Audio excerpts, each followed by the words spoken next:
Նրանք, ովքեր ունեն նախասիրություններ, ընդհանուր նախասիրություններ, մտնում են համացած, փնտրում են կայքեր, որտեղից կարող են գումարներ վաստակել։ Մի արեք, սիրելի հետևորդներ, տնային տնտեսուհի, որը բանկում աշխատել էր, նրան էին կողոպտել։ Հեշտ գումար վաստակելու միջոց է,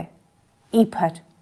Գումարները մի քանի անգամ շահումներ են տալիս, իսկ հետո արդյունքը ինչ էր։ Վարկ էր վերցրել դեռնորացին երեխայի հետ, նայում ես, դիտարկում ես նորմալ անձ, ասում ինչպես ես դու կարողացել խաբել, ի վերջո այդ համակարգերից մեկում էր աշխատել։ Դրա համար զգուշացեք,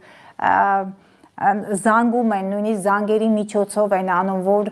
կարող ենք ձեր հեռախոսների մեջ համապատասխան կարգավորումները կատարել, որպեսզի դուք բարձր գումարը մի արեք, սիրելի հետևորդներ, ինչու եմ ասում սա, եթե ինձ լսում է սիրելի հետևորդ, սիրելի տնային տնտեսուհի, սիրելի, չնայած մեր լսարանը հիմնականում 40-ից բարձր այդ տարիքային շրջան է, այդ ամենը թույլ մի տվեք, երեխաների հետ կապված հարցերում էլ ուղղակի այդ երեխաներին դուք պետք է զբաղվածության ինչ-որ դաշտ ապահովեք։ Օրինակ, ես պարբերաբար շփվում եմ սպորտի տարբեր ոլորտների հետ։ Երեխաները մեծ հաճույքով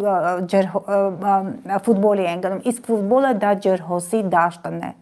Տարեք տարատեսակ, ինչ-որ նոր սպորտաձևեր են թենիսի նման, տարեք տարատեսակ խմբակների, նույնիսկ դպրոցում կա։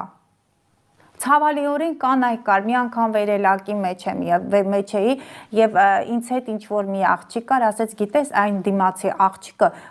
խաղ էր խաղում օնլայն։ Ոչ թե խաղ էր խաղում, այլ ֆինանսական, ես չգիտեմ նույնիսկ ինչպես են, ասում ինչպես, դա էլ էր տեղակ, ասում բայց կողքինից ասի, բայց ճիշտ ես համարում, վերելակի մեջ կին արմատ, այսպես ասեմ, կանգնած խաղ էր խաղում։ Որքանով է դա ճիշտ։ Ափսոսացեք ձեր ժամանակը, այդ խաղերի, այդ ազատ ժամանակի փոխարեն, երբ որ վարնի կամ երբ որ համացանցում գրում եմ մեկնաբանություն, ես հասկանում եմ, որ դա այն մասան է, միշտ ասել եմ, պարոն Ղուշյան, որ նախկինում դրանք այն, գիտեք, չէ, ժողովրդական լեզվով ասեմ, բոշաները որ կային, գալիս էին։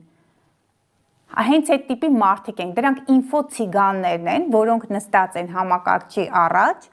զբաղվում են այդ զազրախոսությամբ, նաև սև լուսի նկարիչում դա է տալիս։ Եվ ազատ ժամանակը զբաղեցնում են ամեն տեսակ անհեթեթություններով, զբաղվեք ձեր տան գործերով, երեխաներին բռնեք ձեռքից, տարեք ինչ-որ տեղ, որպեսզի հետագայում խուսափեք։ Շատ հետաքրքիր վայրեր կան, եթե դուք չունեք հնարավորություն նրանց տանեք պատկերասրահ, կինո, թատրոն, ձեր դպրոցներում կան խմբակներ։